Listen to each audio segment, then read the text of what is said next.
12 ans. Papa biso na mama biso bakufa maleki na biso nde abengana ando batela mpoza na fana na ete alinga te nalala bakubu na wenza imbwa katolala masambule balite na baba tukoti katolala ngayiba te ngasenga suna sengi sona zuite nalali lobi pe ya mokolo nasenga bakabela obayiba bamisu ngayiba kondo za bo olongwa wenza ba umbuti usali neni na ya kama makolo ya makolo bonjour kombo na Moïse aza âge ni 13 ans oza na 13 ans Moïse akendaka classe na classe de poani aza biloko otangela te olobi aza na biloko otangela te oza na biloko otangela te ovandaka wapi ovanda na centre AED na centre nini AED na centre AED siko kuna batangisi bino te baotangisa bino te wana yaki retard yango na koti bao bayaki afaya bango nde ya bakoti oyebi bapara na yo ebi kaka papa bongo poani ovanda papa te papa mwasi alingaka ne mwasi anabengana na ndako yango na mbengana makolo mwasi abengana o na ndako mwasi papa abengana o na ndako abengana na ndako poani anaokenyekolanga nde kumi na mabiloko sikoyo balobi ke bino mpe bokomi na bititi sikoyo botemi na boulevard bozoyiba nyonso wana bosala yango mpona nini biso oyiba te bao bayiba mikolo mona baotiocoko na modele mo be telefone biso oyiba te biso ovana na sala so toseni ta bato asuni biso apesi biso so mpenza beza te eza te asosenga tolaka bo tolali nde tolala mpona centre kuna boliaka te toliaka siko mpona nini bozoya susu boya kosenga sima bilamba na mapapa na centre kuna bacondition eza bien baotya bino à l'aise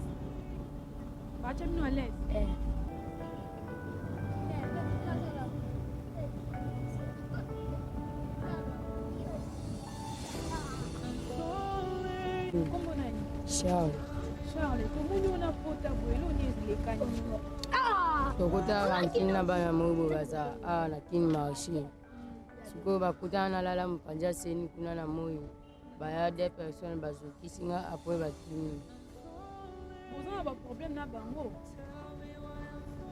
donc awa eza makambo ya badeka esalema ndeni boyeleli nini te bango nde babando manke biso sikoyo toyisa biso ya age na bino te tobeta bino bango mpe batomboki ayisi na bavie na bango apres bakomi oyela biso babando ozongisa biso siko olalaka ndeni na pota boye baswanye o ndeni ntango aswanye yo baswanya na hôpital moko eza na bambuku nini mpona kolala osalaka ndeni so naza kisi na mela nanga nalali mesona na kisi te esalaka mpasi siko ofandaka wapi nafanda na lingwa na lingwala na barumbu siko osali ndeni mpo oya ti awa na vile na ndotambolaka maleme oza na ndako place ovandaka te libanda ebosombula ebeti siko osala ndeni toluka place oyo ezaka bien tolali na biso ebo baparent ata membre ya famille moko oyebi te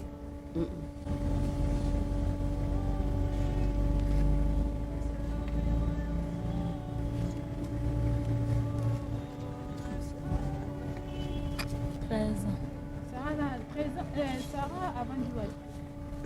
Nakasavu. Siko osali ndeni oyo kasavu buti awa kasavu na lipanga famille pa biso mo tovanda na makala babisola fatia biso lipango na makala famille na biso wana babota biso lipango mama biso siko la babota biso lipango mama biso kelinga mbali na kasavu mbala ngo siko oyo babelela mituka bakasave mbala linga biso bana mbanda te yanto kima na biso na yana biso mwasi yana bino mwasi azaye apeka albana siko osala ndeni mpona kolia toliaka so tosengi tolia ebongo kolala ozongaka kuna na kasavu na kasavu tolalaka libana siko badesavantage nini ezamaka problème nini okutana nango oyo etanke mwana mwasi na nzela boye makuta bina makama mabe na njela okutana na banani autala makama mabe la biso papa mokolo azobenga na njela siko ozala na moninga na ngama papa mama azobenga biso na njela siko moninga na ngana akoya azalaki na nzala Sikoye baba nanga je baba yoka kuma mutu kaloki na sano to finga ndo ne mndinga ngada na mswana da kina na sima mutu kana da kote kalaki akiba pala vana kusai ni na wazimbonga pesa da mtu wazo na mbonga siko ba konsequence mstukutana na kana. Bonjour Mbeko. Kombo nani?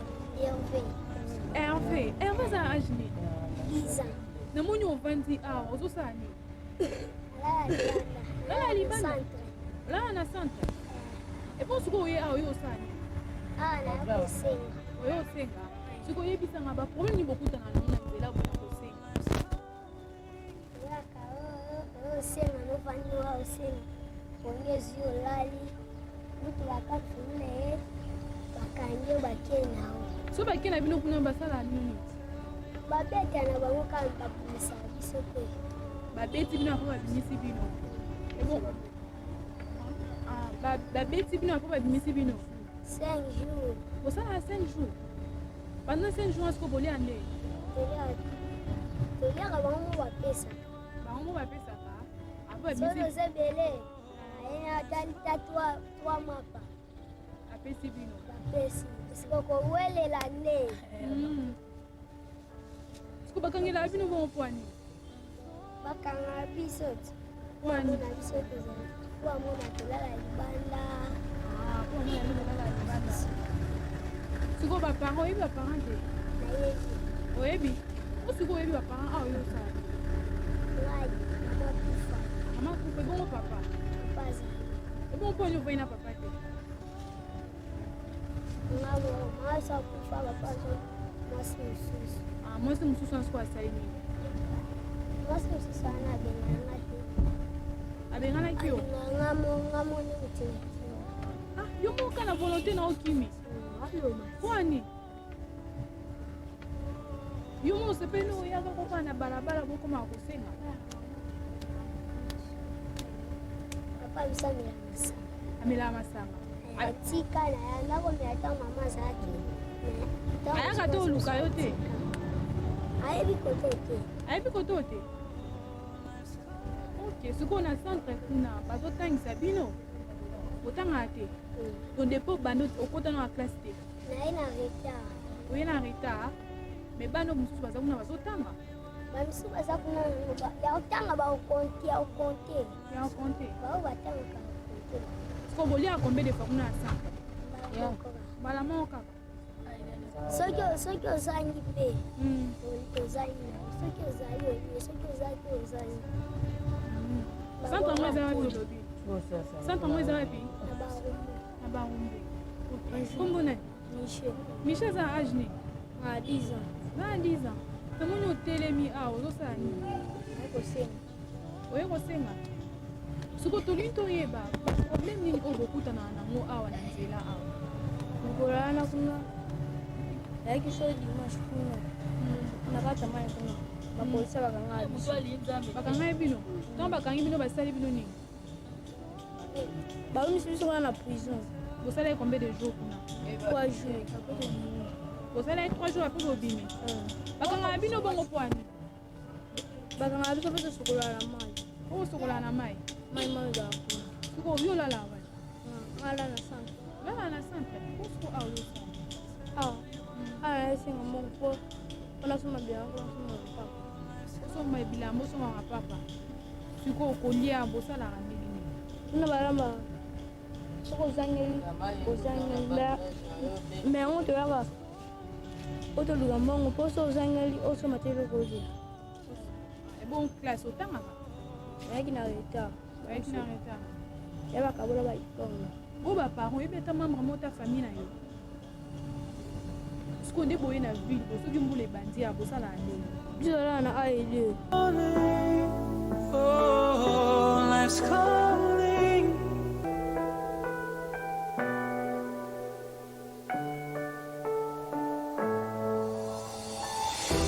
I'm falling. Tell me why I'm falling. Oh, life's calling.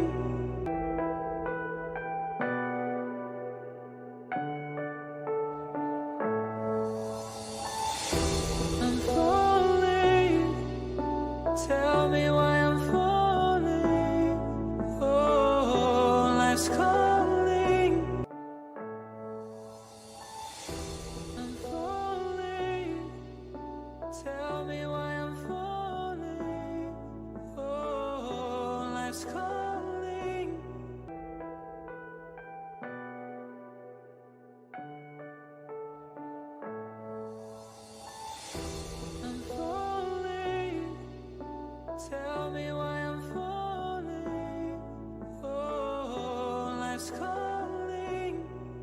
senga na baba na komi papa na mama bakabwana le bakabwana ale papa azwi mama mosusu mama azwi papa mosusu papa azwi mpe mama mosusu nga siko koto mwasi ya papa akenda kolinga alinganga lisu te papa o mama akenda kolinga balinganga lisu te nakoma emala lese na pale yango nalukaki mbongo nagete nakima na nakesala na lifaze nakima siko ni papa ni mama balukaka o te te siko olala ndeni tolala kuna na wenze bikota moske sombula ebeti sombula ebeta toaka hotelema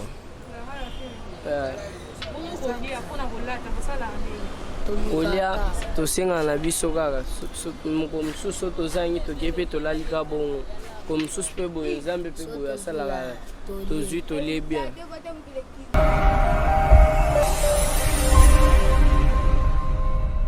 kana libanda sentale ana bazali bana kaluka papa baza te ma abaya te mpe bayebi ate tosengaka bakanga biso nde so bakangi biso bakoti so na kashe bamosambisa biso bino bolala libanda totina bino kania makasi esi so bapara baete batini bino na moso tosala dishu babimisi biso toliaka te bapea biso kama mpe kauka bakendaka bayotikela biso yango bakanganga mpe bakanga mosusu bakanga yango vendredi nani okuna kalifungola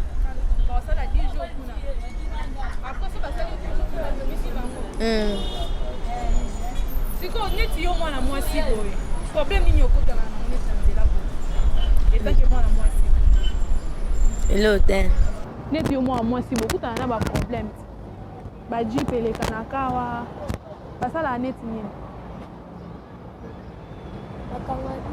bakanga bino bongo batata ya nani mikolo basifle mpe ezalaka te basifle babengaka bino te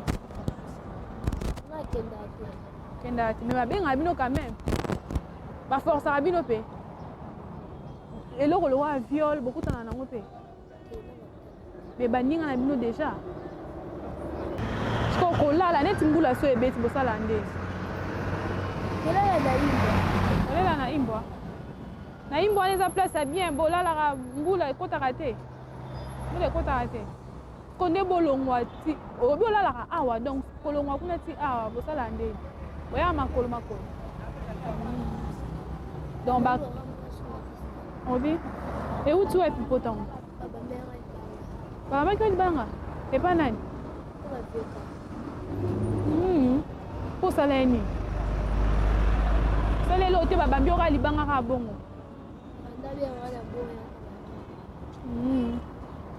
to baninga na bino balobaka bamisusu viole ekomaka nango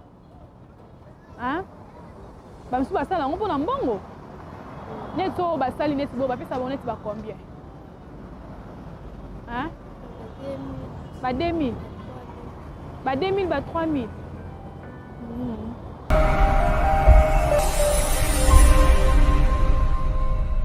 Une triste réalité pour ces enfants, nos enfants congolais.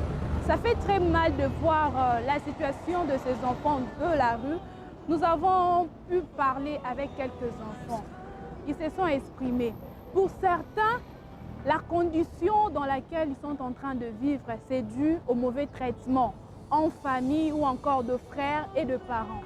Pour d'autres, ils ne connaissent même pas leurs parents.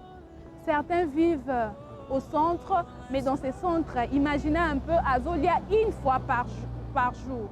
Une fois par jour, il y a un attend ce qui va la mouki, pour les filles, ça fait très mal parce que la fille ou encore ses enfants, tous ces enfants méritent la protection. Comme je l'ai dit au début, dans la constitution de notre pays, dans son article 41, il est prévu au pouvoir public d'assurer la protection de ces enfants. Mais qu'est-ce qui se passe aujourd'hui en République démocratique du Congo? Ces enfants sont exposés. Certains sont malades, n'ont pas de médicaments à prendre. Et pour les filles, elles sont exposées à la sexualité, aux violences et toutes ces choses. Ça fait très mal. Quel est l'avenir de ces enfants? D'autres même ne partent pas à l'école. Pourquoi? Parce que baza na ba moyen wana te kokende école.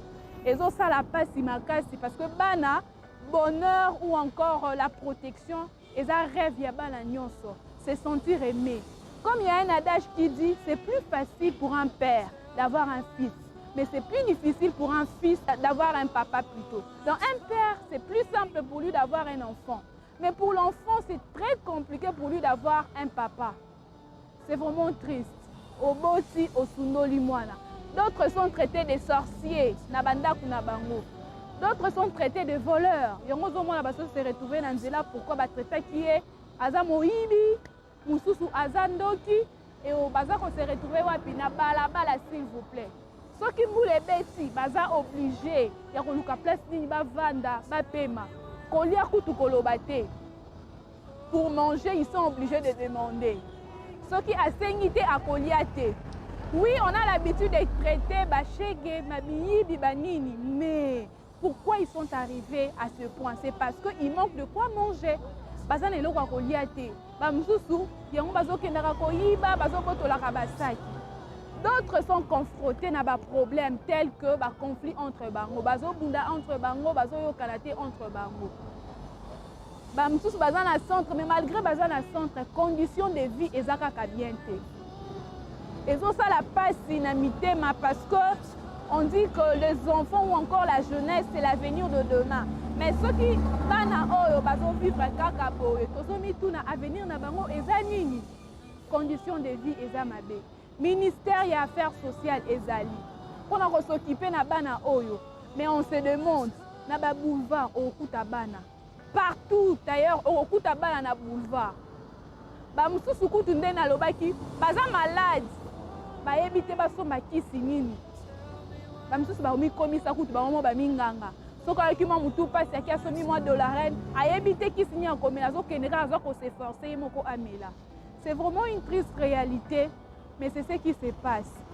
Alors, si on ne se lève pas, si on ne dit pas un mot, ces enfants, leur formation ou leur avenir, ce sont des futurs Koulouna. Oui, tozo telemela insécurité na mboka, mais bana o baza mikie ndenge bazo kolela ezo sala que lobby na ngoba koma banani. Quand on ne prend pas soin de tout petit, alors l'avenir s'annonce très mal. Ça s'annonce très mal. On a vu certains bafazeurs, bango baza ba mikolo, mais bazala ki bana mikie, donc bazo kola kaka na balabala. Yana nous eza ya pasi, alors pour na kola te kozala ndenge. C'est vraiment triste. C'est vraiment triste. Vous pouvez voir comme les images nous démontrent situation où une bazo lié là.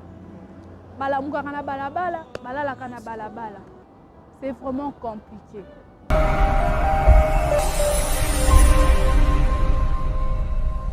Chers téléspectateurs, notre émission Regard sur l'enfant est arrivée à la fin. Cette émission, comme je l'avais dit, exploite ou encore démontre la situation de nos enfants parce que l'enfant, comme on le dit, les enfants sont une bénédiction pour le parent mais aussi pour la société. Alors, nous avons parlé des enfants de la rue, nous avons vu dans quelle situation vivent ces enfants. Une triste réalité, comme je le disais, mais ils souhaitent aussi vivre le bonheur comme tout autre enfant. Alors, je dis merci à vous, mes fabuleux téléspectateurs, de nous avoir suivis. Merci à Réveil Coupa, qui était derrière la caméra. Merci à la grande équipe de Perfect TV. C'était votre humble journaliste Priska Kabasele. On se dit au revoir, à la prochaine.